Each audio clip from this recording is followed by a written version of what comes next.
Praise the lord and happy morning దైవజనాంగమా. మీరందరూ ఎలా ఉన్నారు? బాగున్నారా? ఏమండి, దేవుడు మనకి 24 గంటలు ఇచ్చాడు. అందులో జస్ట్ ఒక 10 నిమిషాలు ఈ విధంగా మనం అందరం వాక్యాన్ని ధ్యానించడం ద్వారా మిగిలిన 23 గంటల 50 నిమిషాలు దేవుని కృపా కాపుదల మనందరికీ తోడుగా ఉంటుంది. కాబట్టి నేనైతే మిమ్మల్ని అందరినీ అభినందిస్తున్నాను. మీలో చాలామంది ప్రతిరోజు మరి సామెతల గ్రంథాన్ని ఈ విధంగా ధ్యానిస్తున్నారు. మరి దేవుడు మనకిచ్చిన గొప్ప అవకాశం కదా.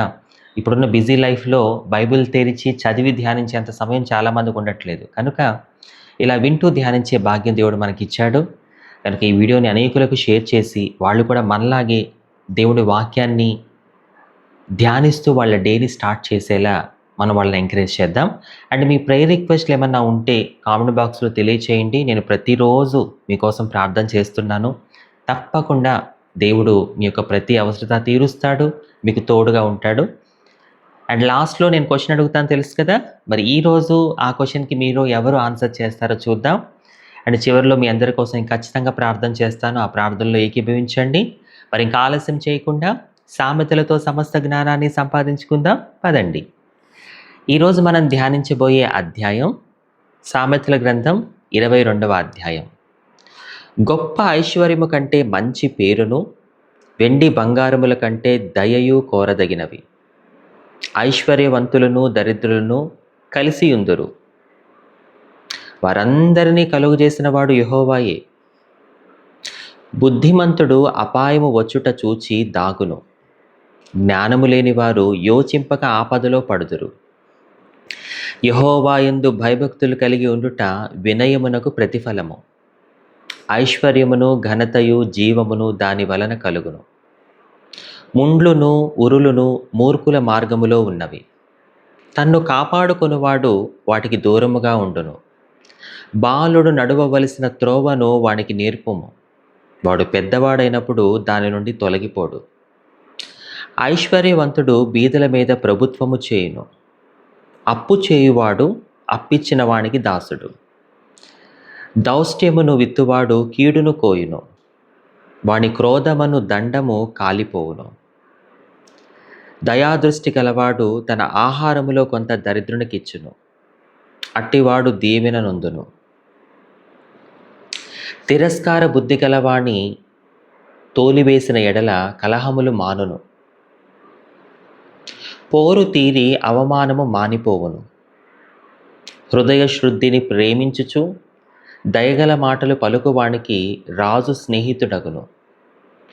యెహోవా చూపులు జ్ఞానము గలవాణిని కాపాడును, విశ్వాసఘాతకుల మాటలు ఆయన వ్యర్థము చేయును. సోమరి బయట సింహమున్నది, వీధులలో నేను చంపబడుదునను. వేశ్య నోరు లోతైన గొయ్యి, యెహోవా శాపము నొందినవాడు దానిలో పడును. బాలుని హృదయములో మూఢత్వము స్వాభావికముగా పుట్టును, శిక్షా దండము దానిలో నుండి తోలివేయును. లాభము నొందవలెనని దరిద్రులకు అన్యాయము చేయువానికి ధనవంతులకిచ్చువానికి నష్టమే కలుగును. చెవియొగ్గి జ్ఞానుల ఉపదేశము ఆలకింపుము, నేను కలుగజేయు తెలివిని పొందుటకు మనస్సు నిమ్ము. నీ అంతరంగమందు వాటిని నిలుపుకొనుట ఎంతో మంచిది, పోకుండా అవి నీ పెదవుల మీద ఉండనిమ్ము.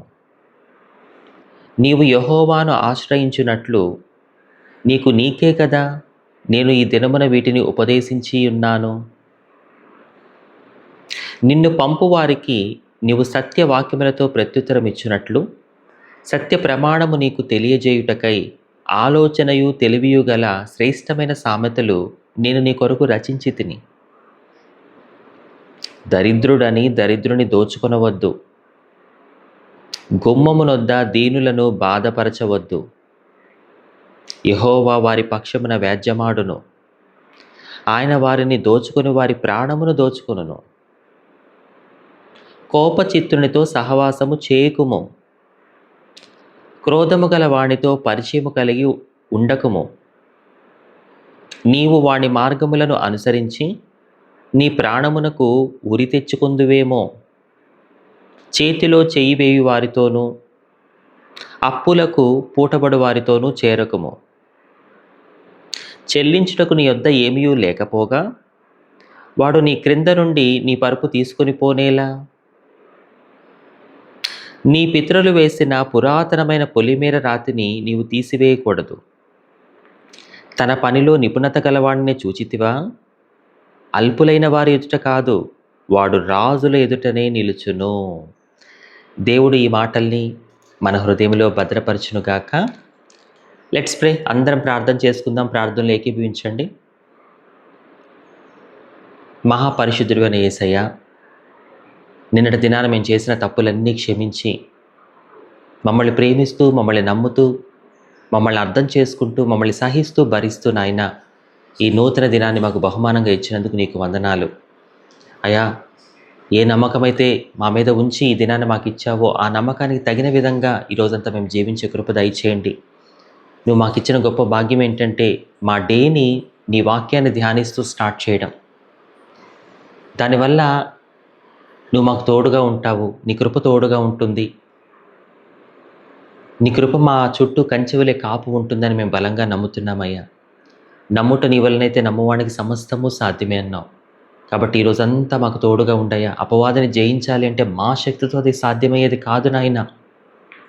నీ వాక్యం అనే 2 అంచులు కలిగిన ఖడ్గముతో వాడిని మేము జయించగలము. కాబట్టి సహాయం దయచేయండి. ఈరోజు మా ప్రయాణాల్లో మాకు తోడుగా ఉండండి. పరిచర్లో దీవెన దయచేయండి.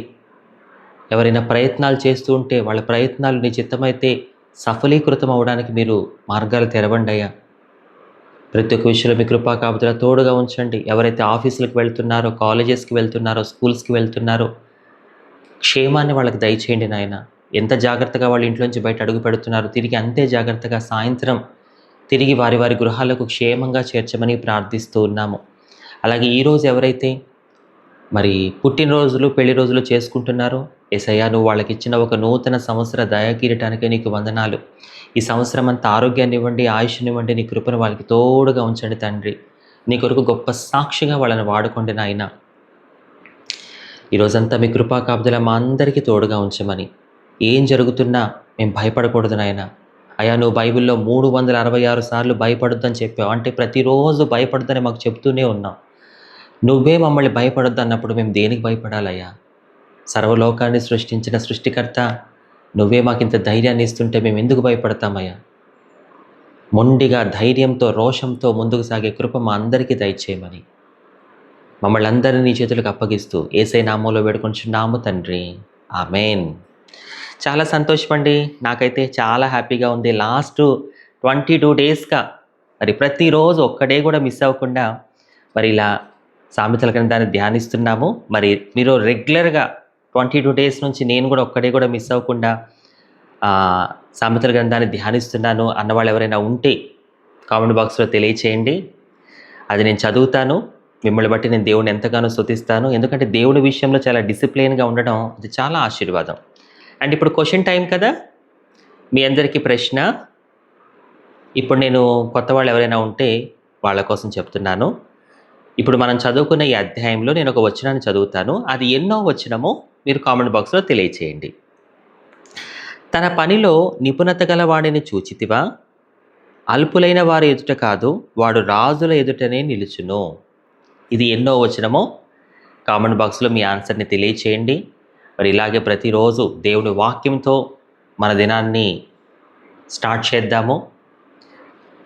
నేను అనుభవపూర్వకంగా చెప్పే మాట ఏంటంటే, నాకైతే ప్రతిరోజు కూడా దేవుడి వాక్యాన్ని ధ్యానిస్తూ డేని స్టార్ట్ చేస్తే ఎలా ఉంటుందంటే, నా ముందు యేసయ్య ఉన్నాడు, నాకేంటి ఈరోజు నా డేని నేను దేవుడి వాక్యంతో ధ్యానించాను, తప్పకుండా దేవుడు నా పక్కనే ఉన్నాడని ఏదో తెలియని ఒక కాన్ఫిడెన్స్ అన్నమాట. అది ఖచ్చితంగా మీరు కూడా అనుభవిస్తారు. సో మీకు ఎలా అనిపిస్తుందో ఈ సామెతల గ్రంథాన్ని ప్రతిరోజు ధ్యానించటము, మీ అభిప్రాయాన్ని, మీ ఫీడ్బ్యాక్ని నాకు తెలియచేయండి. అందును బట్టి మరి నేను కూడా దేవుని ఎంతగానో స్తుతిస్తాను. ఇలాగే మనం అనుదినము దేవుడి వాక్యానికి దగ్గరవుతూ ఆత్మీయంగా బలపడదాము. దేవుని కృపా కాపుదల ఈరోజు మీ అందరికీ తోడుగా ఉండునుగాక. Amen. Praise the Lord. Have a blessed day.